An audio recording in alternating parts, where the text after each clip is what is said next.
উফ, রোজ রোজ এই খাওয়া নিয়ে চিন্তা, সকালে কি খাবো, দুপুরে কি খাবো, রাতে কি খাবো।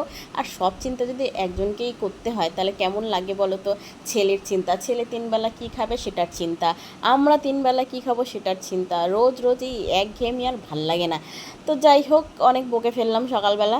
তো সকালবেলা দেখো, আজকে ভেবেছিলাম যে ওই আটার গোলা রুটি হয় না, তো অ্যাকচুয়ালি ওটা ময়দা দিয়েই গোলা রুটিটা ভালো হয়, কিন্তু যেহেতু আমার কাছে অ্যাভেলেবেল ছিল না ময়দাটা, তো সেই জন্য আমি আটা দিয়ে করলাম। আটা দিয়েও ভালো হয়, খুব খারাপ একটা হয় না, কিন্তু আটা দিয়ে করলে কী হয় জানো তো, একটু লেগে লেগে যায়, মানে তুলতে খুব সমস্যা হয়।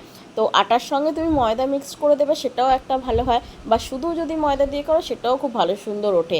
আর ওদিকে সব রেডি করে দেখো, এদেরকে ডাকতে এসছি, 10:30 বাজে, উনি এখনও ঘুমাচ্ছে।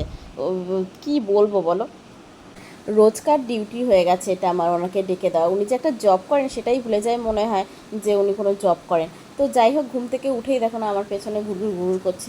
তো এখানে আমি চাটু বসিয়েছি। তো চাটুটা দেখলাম গরম হয়ে গেছে, গরম হয়ে যাওয়ার পরেই আমি সাদা তেলটা দিলাম।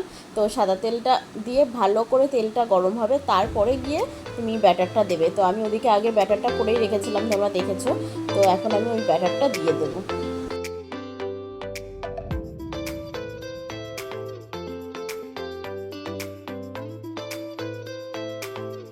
দেখলে, বলেছিলাম না লেগে লেগে যায়, তো এই প্রথমটা একদম বাজে হয়েছিল।